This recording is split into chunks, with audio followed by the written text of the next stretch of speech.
केवल 6,16,300 प्रति माह। क्या कोई इतना खर्च करता है एक अकेली महिला अपने लिए? ओ, अगर वह खर्च करना चाहती है तो कमाए, पति पर नहीं। महोदय, कोई भी नाम यहाँ पर दरअसल निचली अदालत ने पति की आय को बिल्कुल भी नहीं देखा है।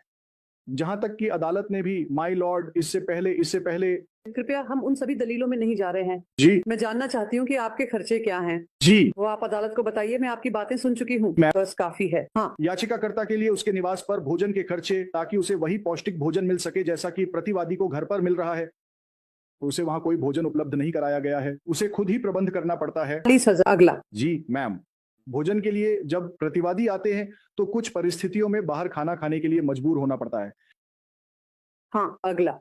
मेरे प्रभु, उसके लिए और कपड़ों और पहनावे के लिए प्रतिवादी सभी ब्रांडेड कपड़े पहनते हैं, जिसमें एक कैल्विन क्लेन टी शर्ट की कीमत लगभग 10,000 रुपये प्रति शर्ट है और याचिकाकर्ता को भी उसी स्तर के कपड़े पहनने का अधिकार है, जबकि वर्तमान में याचिकाकर्ता केवल पुराने कपड़े ही पहन रही है। माय लॉर्ड चूड़ियां, बिंदी, चेन, झुमके, घड़ियां, सैंडल, चप्पल आदि जैसी एक्सेसरीज के लिए माय लॉर्ड, जो कि बुनियादी जरूरतें हैं, माय लॉर्ड इसके लिए 15,000 रुपये प्रति माह। माय लॉर्ड मेडिकल खर्च, कॉस्मेटिक्स और अन्य खर्चों के लिए माय लॉर्ड, जिसमें याचिकाकर्ता घुटनों के जोड़ों के दर्द से पीड़ित है और जिसके लिए उन्हें नियमित दवा और फिजियोथेरेपी ट्रीटमेंट लेना पड़ता है। साथ ही वह तेज बुखार, तनाव, पैनिक अटैक से भी पीड़ित है, जिसके लिए उन्हें नियमित इलाज और दवा लेनी पड़ती है।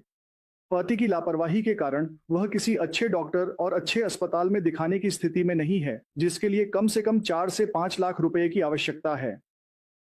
और माय लॉर्ड, हालांकि प्रतिवादी, मेरे प्रभु, ये माय लॉर्ड ये कुल खर्च है, मैंने इसे मासिक रूप में भी विभाजित किया है माय लॉर्ड, दूसरे कॉलम में। हालांकि प्रतिवादी स्कूल की फीस, बच्चों की स्कूल और ट्यूशन फीस का भुगतान कर रहा है, लेकिन उसने बच्चों की देखभाल करने में पूरी तरह से लापरवाही बरती है, हमेशा उनके साथ एक मां की तरह रहने की जिम्मेदारी नहीं निभाई है और इसी कारण याचिकाकर्ता को करना था। कम से कम आपकी मुवक्किल तो इसे समझ नहीं रही है। आपको समझना चाहिए और आपको उसे अनावश्यक रूप से सलाह देनी चाहिए कि इस तरह के खर्चे जो वे देते हैं, अदालत को पता चलता है कि अदालत की धारणा कुछ और हो जाएगी। ये क्या है? 8, कृपया अदालत को बताइए। हर महीने 60,000 वह क्या करेगी? मेरे प्रभु, जिसमें माय लॉर्ड यह विनम्र निवेदन है कि अदालत इस पर निर्णय लेने के लिए लॉर्डशिप पर छोड़ दे। आपको तर्कसंगत बताना चाहिए। नमस्ते मैडम। मेरे बारे में नहीं।